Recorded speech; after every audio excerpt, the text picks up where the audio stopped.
Hello dear children, welcome you all to my YouTube channel. So आज मैं आपके लिए लेकर आया हूँ एक बहुत ही important and very interesting derivation for class 12 physics. जैसा कि आप लोग जानते हैं कि क्लास 12 के जो एग्जाम्स हैं they are just about to come and this equation is derivation is very very important as a numerical point of view. तो ऑप्टिक्स चैप्टर आप सबने सुना ही होगा कि ऑप्टिक्स के अंदर हम करते हैं reflection, refraction, dispersion, interference, polarisation. So ये सारी प्रोसेसेस हम उसमें डिस्कस करते हैं। तो आज मैं जो डेरिवेशन आपको बताने जा रहा हूं that is about the refraction at a single spherical surface.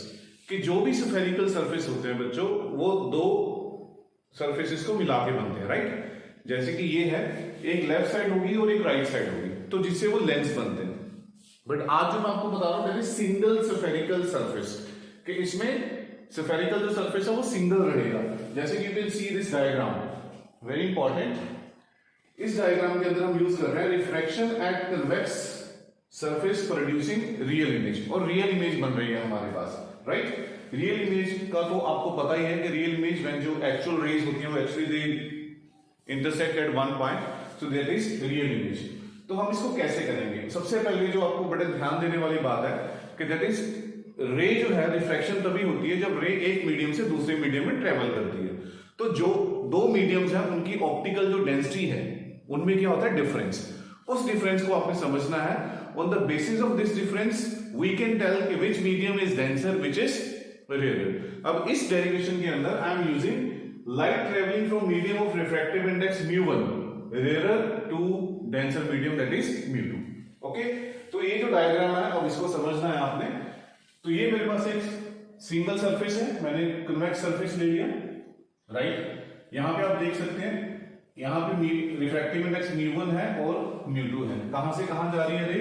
Rare to denser. Rare to denser में आपको पता है it will always went towards the normal, right. तो ये जो ऑब्जेक्ट है, सिंगल पॉइंट ऑब्जेक्ट है, यहां से रे गई, राइट, इस सरफेस पे स्ट्राइक की। स्ट्राइक करने के बाद वो रे हमारे पास यहां पे आ गई, इस पॉइंट आई पे मिल गई, इसको हमने नाम दे दिया I. Okay, then we draw one normal to this.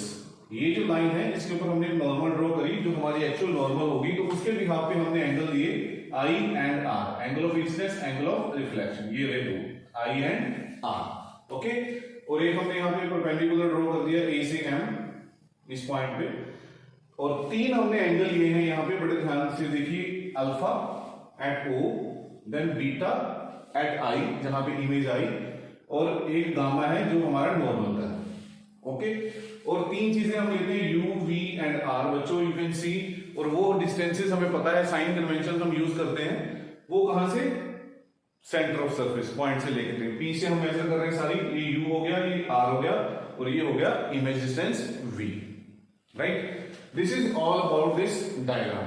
अब इसको हम प्रूव करेंगे कि क्या चीज है। तो according to general law of reflection अगर बात करें, according to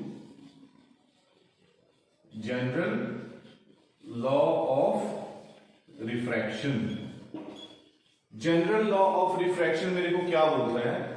it says that sine of angle of incidence upon sine of angle of refraction is equal to μ2 by μ1। ये तो आप सबने सुना ही है, जनरल लॉ है हमारे पास μ2 अपॉन μ1। अब अगर मैं इसको क्रॉस मल्टीप्लाई करूं तो मेरे पास बनेगा μ1 sin i is equal to μ2 sin r, right. ये इक्वेशन बन गई, क्योंकि मेरे पास ये दोनों एंगल्स जो हैं these are very very small, angle of incidence और angle of refraction, as angle I and angle R are small, so I can write sine of angle of incidence is equal to I and sine of angle of refraction is equal to R। कि जो small angles होते हैं बच्चों उसको हम लिख सकते हैं इस तरीके से। तो ये मेरे पास इक्वेशन क्या बन जाएगी? ये वाली जो इक्वेशन है μ1 sin I is equal to μ2 sin R, इसको मैंने नाम दे दिया इक्वेशन 1। ओके, अब हमें क्या करना है? हम दूसरी ट्रायंगल्स यूज करके इसमें से वैल्यूज निकालेंगे इस आई और आर की। सॉरी, यहां पे साइन आई नहीं रहेगा, by mistake, it's mu1 i is equal to mu2 r। अब मैं ये i और r की वैल्यू निकालूंगा, उसके लिए मुझे कुछ ट्रायंगल्स की जरूरत है। सबसे पहले मैं ले रहा हूं इन ट्रायंगल ACO, देखिए A यही रहा, CO, ACO कौन से दो एंगल आ रहे हैं, अल्फा एंड गामा। और एक्सटीरियर एंगल प्रॉपर्टी में यहां पे यूज करने वाला हूं। एक्सटीरियर एंगल प्रॉपर्टी में यहां पे क्या बनेगा, एक एंगल बनेगा, that is angle of incidence, right. ये एंगल बन रहा है, देखिए बड़े ध्यान से, तो ये वाला एक्सटीरियर एंगल हो गया।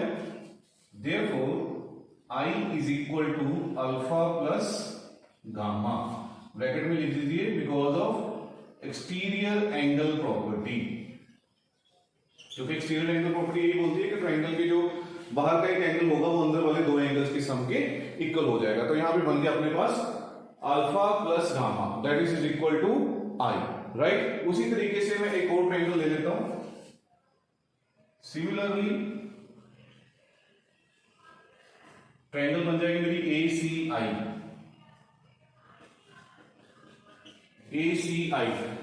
ACI को बड़े ध्यान से देखिए, क्या बनेगा ACI के अंदर हमारे पास ACI ये triangle A, C and I। अब ACI में देखिए एक्सटीरियर एंगल कहां पे, एक्सटीरियर एंगल है ये, दैट इज गामा।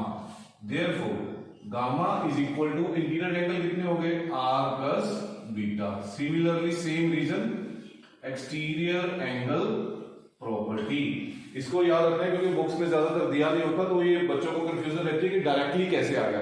तो इन पॉइंट्स को हमें ध्यान में रखना है। पर यहां से मेरे पास I की वैल्यू तो आ गई, राइट।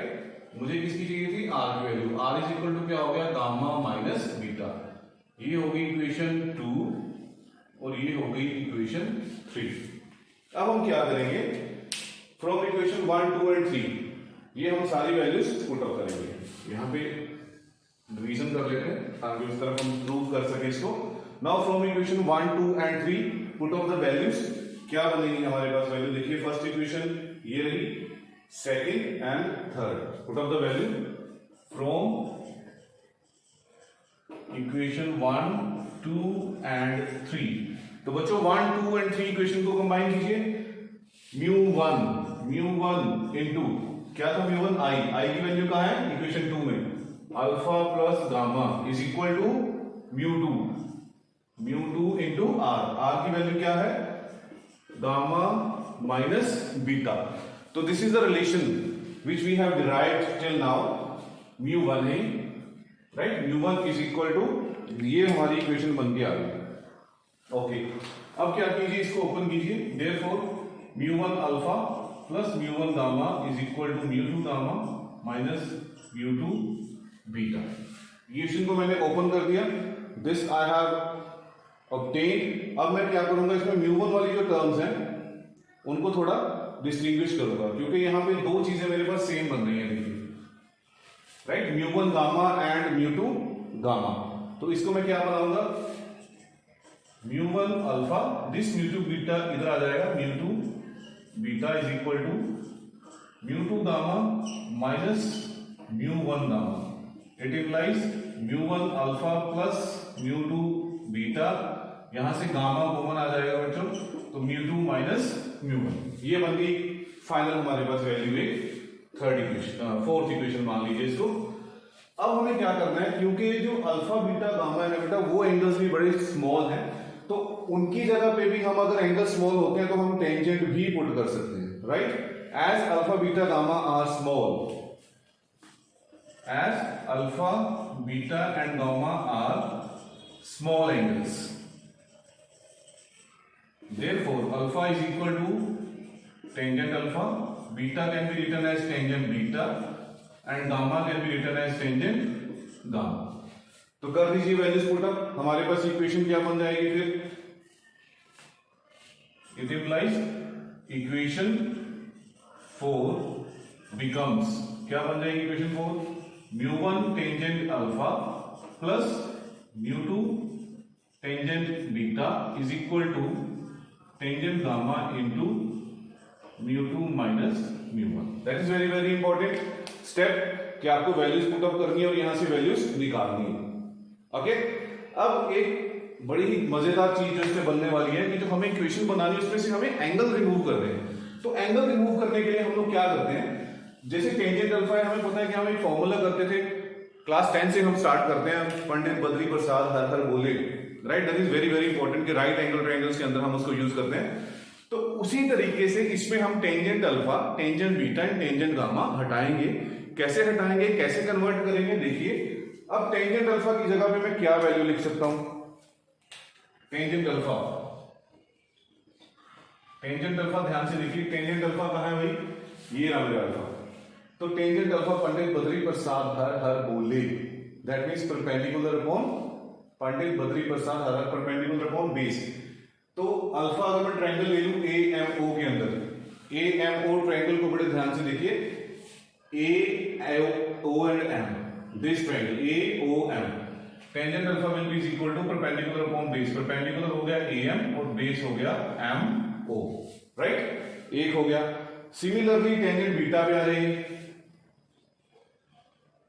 टेंजेंट बीटा ये रहा beta, right, A M I में आ जाइए, tangent beta is equal to again A M upon M I, A I M, right angle triangle ले रहे हैं क्योंकि ए एम हमने बोला था स्टार्टिंग में मैंने आपको कि A M is the perpendicular on the line.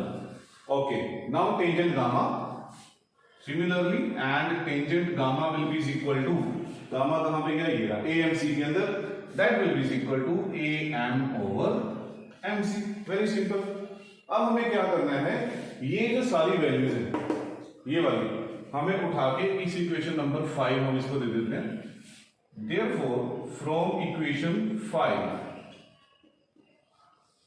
Equation 5 में कन्वर्ट कीजिए, वैल्यूज पुट अप कीजिए, mu 1 A M over M O plus mu 2 A M over M I is equal to A M over M C into mu 2 minus mu 1। जैसा कि आप सबको दिख ही रहा होगा इसमें कि जो ए एम है वो सब में कॉमन है, तो what I will do in the next step, I will remove, I will cut this A M, यहां से ए एम कॉमन है, यहां से भी है और यहां से भी है, राइट। और एक चीज बड़े ध्यान देने वाली, ये पॉइंट पी है हमारा सेंटर, राइट, हम सरफेस का जो सेंटर है वहां से जो है डिस्टेंस मेजर करते हैं हर ऑब्जेक्ट का, लाइक ऑब्जेक्ट हो गया, इमेज हो गया, रेडियस ऑफ कर्वेचर हो गया, तो वो हमारा सेंटर पॉइंट होता है।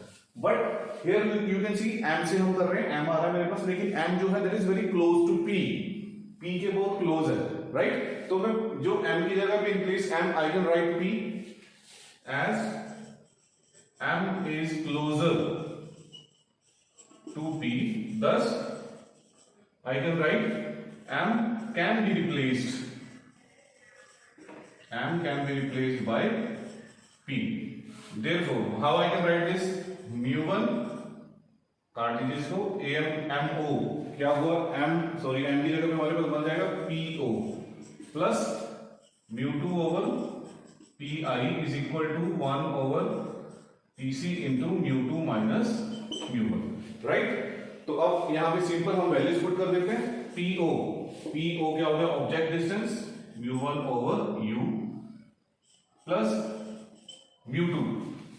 mu2 हमारे पास क्या बना, राइट, u हमारा नेगेटिव है यहां पे, mu2 हमारे पास क्या हुआ, PI image distance right hand side पे पॉजिटिव रहेगा, PC भी उसी डायरेक्शन में है तो वो भी मेरा पॉजिटिव रहेगा, ये बन गया mu2 minus mu1, right.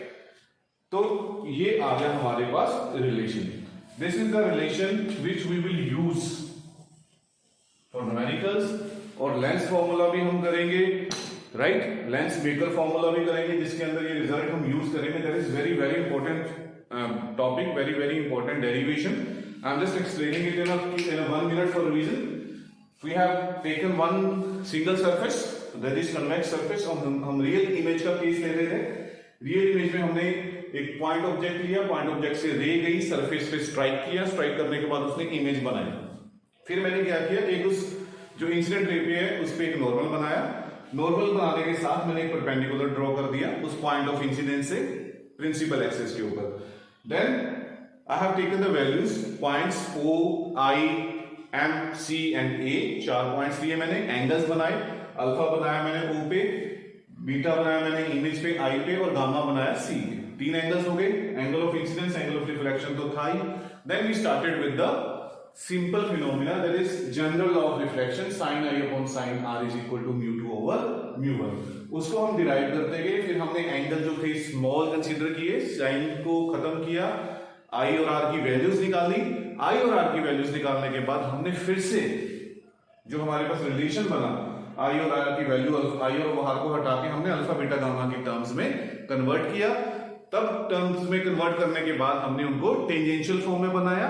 Tangential form को खत्म करने के लिए we used the Pythagoras theorem, right. हमने पंडित बद्री प्रसाद वाला रिलेशन यूज किया। Then we consider the m very closer to p, तो फिर सारे डिस्टेंसेस p में आ गए, एंगल सारे खत्म हो गए, object, image, radius of curvature and refractive index of both the जो हमारे पास मीडियम्स थे they are left, and that is the relation we got minus mu 1 over u plus mu 2 over v is equal to 1 by r into mu 2 minus mu 1, right? Thank you so much. I hope this video is going to help you out. Very soon I am bringing you the next video. Thank you. Have a great day.